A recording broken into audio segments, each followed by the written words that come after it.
আসসালামু আলাইকুম সুপ্রিয় দর্শক, কারফা দিয়ে ভালো গ্লেজ করার সঠিক নিয়ম আজকের এই ভিডিওতে আপনাদেরকে দেখাবো। ভিক্টোরিয়া সোফা, স্ক্রিনের দিকে ভালোভাবে লক্ষ্য করে দেখুন। এটা হচ্ছে সম্পূর্ণ ভিক্টোরিয়া ডিজাইনের যে সোফা সেটটি রয়েছে, এটাকে আমরা সম্পূর্ণ হাতে কিভাবে গ্লেজ করি চলুন আপনাদেরকে দেখাই। তো দর্শক, কিভাবে আপনি মালটি তৈরি করবেন এটা আমরা ভিডিওর শেষে সম্পূর্ণ আপনাদেরকে বানিয়ে দেখাবো। তো দর্শক, আমরা সরাসরি কাজ দেখাচ্ছি। তো ফার্স্টে আপনাকে মার্কিন কাপড় দিয়ে শুকনো করে ডলে ডলে মানে মোছা মোছা করে পোজ দিতে হবে। এতে করে কি হয়, তো অনেকে যারা আমাদেরকে বারবার কোশ্চেন করেন যে ভাইয়া শুকনো করে পোজ দিলে কি হয়, তো আমি আজকের এই ভিডিওতে আপনাদেরকে কমপ্লিট প্রসেস বোঝাবো এবং দেখাবো যে শুকনো করে পোজ দিলে আপনার কতটা ন্যাচারাল গ্লেজ হয় এবং যে কোনো ফার্নিচার আপনার ধার হবে না, তেল তেলে হবে। যদি চান ওখানে আপনি গরম চাও যদি ঢেলে দেন তাহলে দাঁড়াবে না, যদি আপনি সঠিক নিয়মে গ্লেজটি করতে পারেন।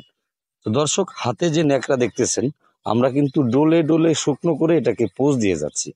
তো এভাবে যদি পারেন আপনি করবেন, আপনি আপনার মতো করে করতে পারেন। তো অনেকে যারা আমাদেরকে বারবার কোশ্চেন করেন যে ভাই আপনারা শুকনো করে ডোলে ডোলে দিলে কি হয় এবং আমাদেরটা হয় না, আমাদের কেন ধার হয়ে থাকে। তো যারা বিশেষ করে আমাদেরকে এই কোশ্চেন করেন, তো তাদেরকে আমি বলি যে মূল কথা হচ্ছে, যদি আপনাকে ভালো পালিশ করতে হয় এবং ন্যাচারাল পালিশ করতে হয়, সেই ক্ষেত্রে আপনাকে কি করতে হবে, ওই ক্ষেত্রে আপনাকে শুকনো করে পোজ দিতে হবে। ফার্স্ট থেকে শুরু করতে হবে। যদি আপনি ফার্স্টেই ভিজিয়ে পোজ দেন, এটা আপনি গ্লেজের ক্ষেত্রেই হোক কিংবা পালিশের ক্ষেত্রেই হোক, মানে বিশেষ করে বার্নিশের কাজ যারা করেন এবং করতে চাচ্ছেন এবং শিখতে চাচ্ছেন, তো তাদেরকে আমি একটা কথাই বলবো, কখনোই আপনি ভিজিয়ে বিশেষ করে পালিশের কাজ করতে যাবেন না। এতে করে কি হবে, আপনার পালিশ কখনোই ভালো হবে না, প্লাস ঘোলা হয়ে যাবে এবং ডিজাইনের ভিতরে দেখা যাচ্ছে দাগ হয়ে যাবে। এই যে লক্ষ্য করুন, আমরা শুকনো করে প্রথম কোট ব্যবহার করেছি এবং দ্বিতীয় কোট আমরা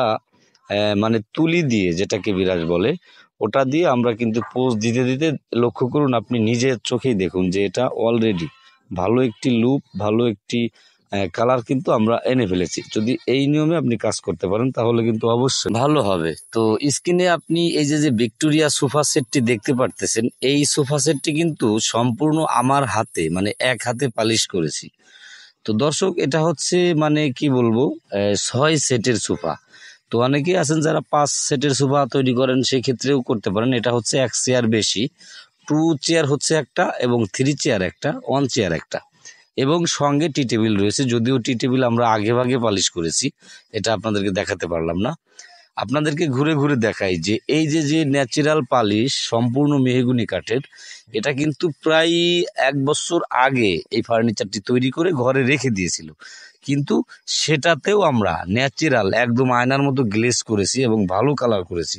এটা আমি আমার কাজের দক্ষতায় বলতে পারি যে পুরনো, মানে 1 বছর আগে যে কাঠে কষ বসে যায়, চাইলেও সকলেই এই ধরনের কালার করতে পারবে না। তবে হ্যাঁ, বার্নিশের কিছু টেকনিক রয়েছে, ওই টেকনিক অনুযায়ী আপনাকে কাজ করতে হবে।